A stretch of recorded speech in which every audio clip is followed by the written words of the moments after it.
So guys, mag-prepare naman tayo ng dinner. So kung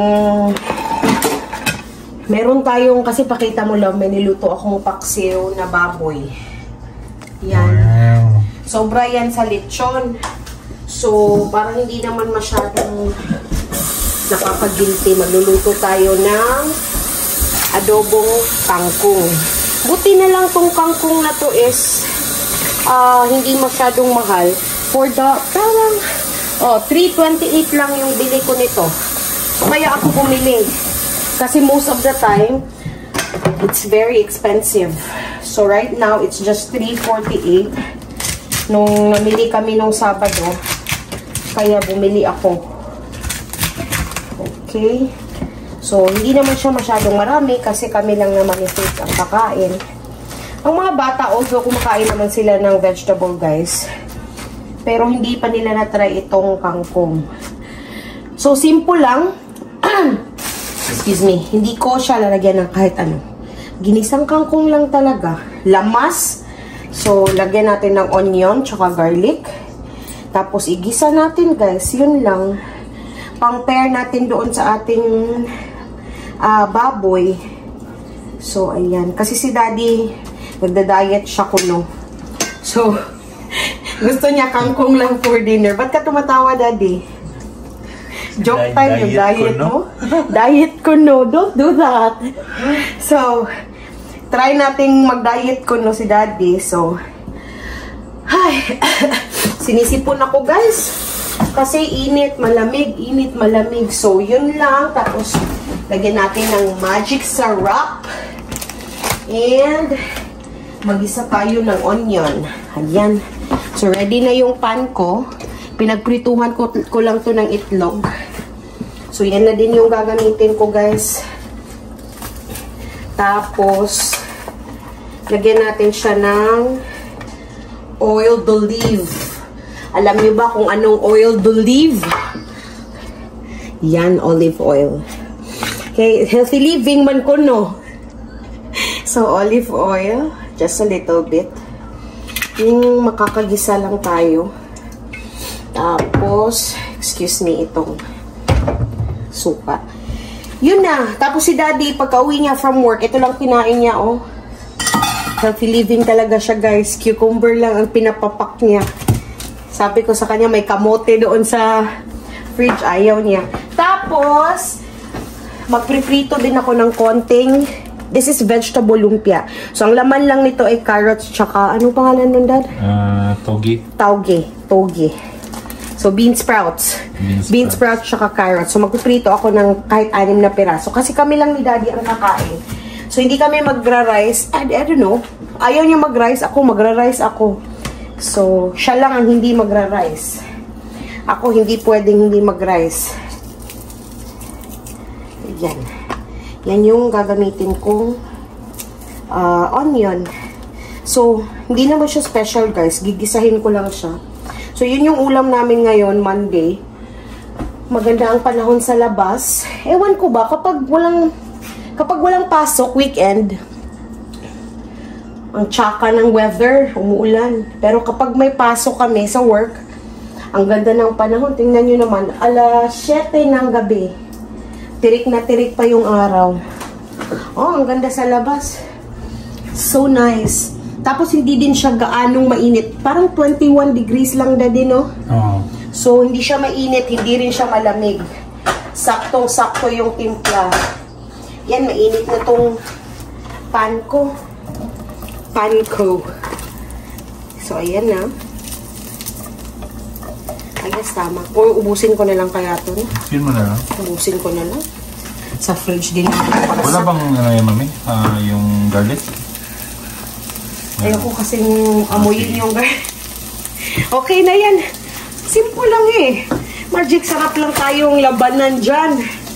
So, ayan. Gisahin lang natin yan. Tapos, ilagay natin itong mga stalks. Stalks bang tawag dito, Dad?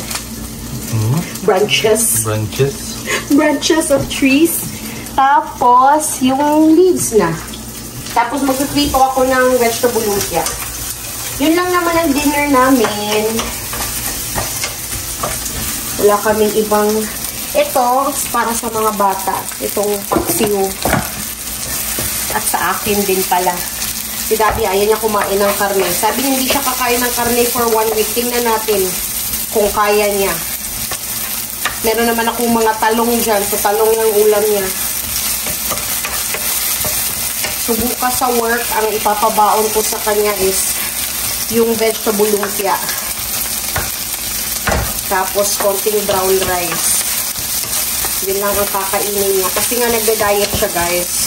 Kasi may pinaghahandaan siyang shooting na pang model. Di ba, Daddy? Oo. So, yun. Kaya siya nagda-diet. Kasi nakuha siya na endorser ng Beachbody. Kasi wala na silang mahanap na iba. So, siya na lang. Pero binigyan siya ng 2 buwan para mag-diet muna. So, ayan. Okay na yan. Ilunod na natin ito. Ilunod ba? Tama ba yun? Parang madumi siya, love. Pero okay na yan. Okay na to. Mamamatay din naman yan. Yan.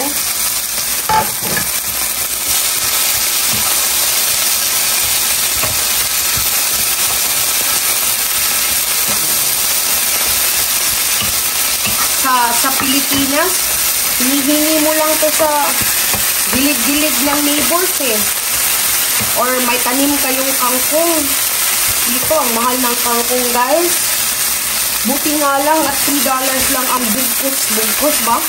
Ang pack na nabili ko, $3.48. Usually talaga parang $7 to $9, no? $79. Grabe, ang mahal.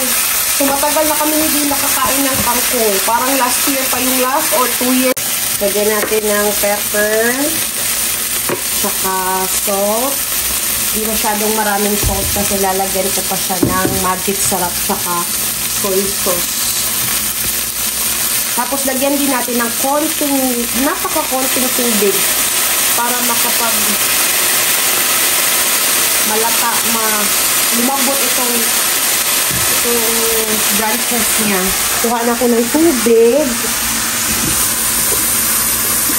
Dami ko pang hugasin, guys, mga baunan.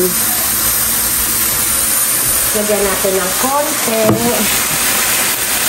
para lang lumambot siya. So, pag lumambot na siya, lagay ko na lang yung leaves, tapos luto na. Pero masarap din pag mag-add ka ng oyster sauce. Oo, lagyan ko na lang siguro ng oyster sauce later. I-simmer muna natin ng 2 minutes. Lagyan natin siya ng oyster sauce, guys. Diyos ko, sino bang Yan. Oh my goodness. Ang gahi. Oh.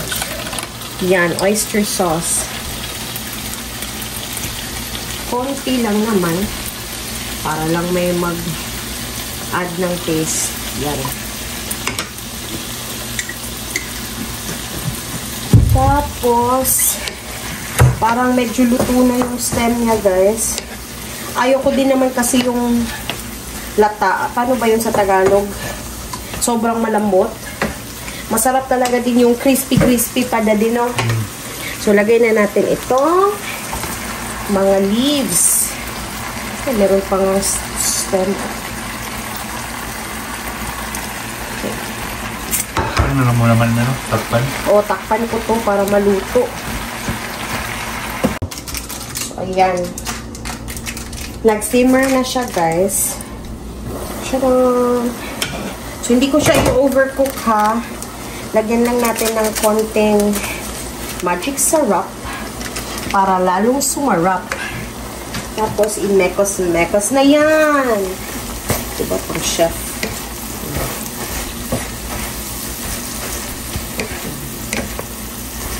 So, ginisang kangkong for the win!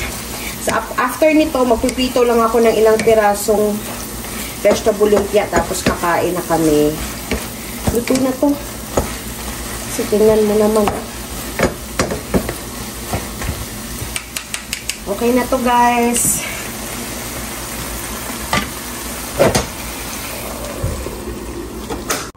Luto na siya guys. Kakain na kami. Ito na yung vegetable lumpia. So, dinamihan ko na para may pangbaon kami ni Daddy bukas sa work.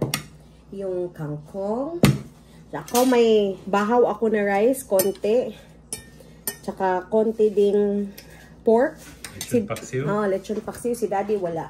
Kasi gusto niya mag-ganyan lang. Vegetable diet. Vegetable lang muna tayo. Walang rice. Para lose weight. Kasi ang shooting niya sa bench body. Shooting sa bench body. So yun lang guys, that's it for our dinner. Thank you so much again for watching and we hope to see you again soon. Thanks, bye. Please do subscribe. Bye.